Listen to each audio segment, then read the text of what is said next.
আজকে আমি চলে এসেছি কচুর ফুলের অতুলনীয় স্বাদের একটা রেসিপি নিয়ে, যা গরম ভাতে একদম দারুণ লাগবে খেতে। আশা করি ভিডিওটা প্রথম থেকে শেষ অবধি দেখবেন, আর দেখলে নিশ্চয়ই খুব ভালো লাগবে। ভালো লাগলে একটা লাইক দিতে কিন্তু একদমই ভুলবেন না।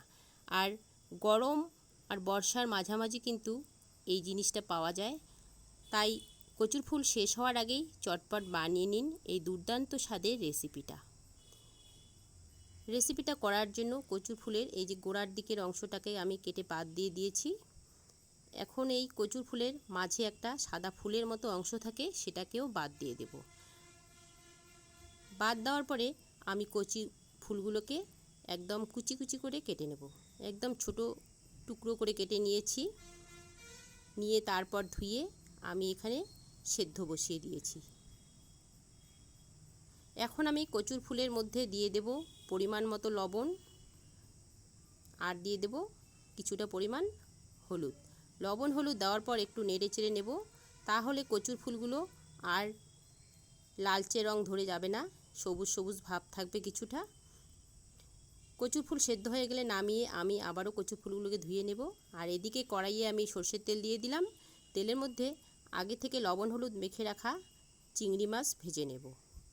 সেই চিংড়ি মাছগুলোকে দিয়ে দিলাম। একটু নেড়ে চেড়ে নিয়ে সময় ধরে চিংড়ি মাছগুলোকে লালচে করে ভেজে নেব। চিংড়ি মাছগুলো কিন্তু ভাজা হয়ে গেছে। এখন চিংড়ি মাছগুলোকে আমি নামিয়ে নেব। চিংড়ি মাছ নামিয়ে নেওয়ার পর ওই কড়াইয়ে আমি আবারও সর্ষের তেল যোগ করে দেব। তেলের মধ্যে এখন দিয়ে দেব একটি তেজপাতা আর দুটো শুকনো লঙ্কা। শুকনো লঙ্কা থেকে সুন্দর একটা গন্ধ বের হলে তারপর আমি পাঁচফোড়ন দিয়ে দেব, আর দিয়ে দেব রসুন কোয়া। এখানে 25-30টার মতো রসুন কোয়া নিয়েছি। আর দিয়ে দিলাম পেঁয়াজ কুচি। দুটো পেঁয়াজ কেটে রেখেছি, সেই পেঁয়াজ কুচি দিয়ে দিলাম। পেঁয়াজ রসুন যখন একটু লালচে রং ধরে যাবে, তখন আমি সেদ্ধ করে নেওয়া কচুর ফুলগুলোকে দিয়ে দেব।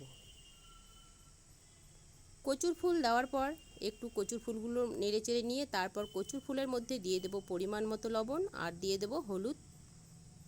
লবণ হলুদ দেওয়ার পর আবারও প্রায় 6-7 মিনিটের মতো কচুর ফুলগুলোকে ভেজে নেব। কচুর ফুল থেকে কিন্তু অনেকটা পরিমাণ জল বেরিয়ে গেছে, দেখতেই পাচ্ছেন।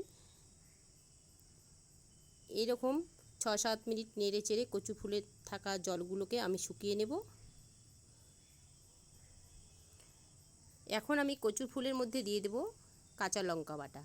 এখানে 10-15টি কাঁচা লঙ্কা আমি বেটে নিয়েছি, সেই কাঁচা লঙ্কা বাটা দিয়ে দিলাম। আর কচু ফুলের মধ্যে একটু ঝাল ঝাল হলে খেতে ভালো লাগে, তাহলে আর মুখেও ধরবে না।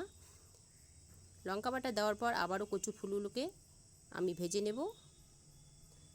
একদম কিন্তু জল শুকিয়ে গেছে। এখন আমি এখানে দিয়ে দেব ভেজে রাখা চিংড়ি মাছগুলোকে। চিংড়ি মাছ আমি দিয়ে দিলাম। চিংড়ি মাছ দেওয়ার পর কচুর ফুলের সঙ্গে চিংড়ি মাছগুলোকে ভালো করে মিশিয়ে নেব। এইরকম কিছুক্ষণ নাড়তে নাড়তে একদম কিন্তু কড়াই থেকে উঠে আসতে শুরু করবে, তখন একদম বুঝে নিতে হবে পারফেক্ট তৈরি হয়ে গেছে। এখন গ্যাসের ফ্লেমটাকে বন্ধ করে দিয়ে আমি কচুর ফুলকে নামিয়ে নেব। Thank you. সবাই ভালো থাকবেন, সুস্থ থাকবেন।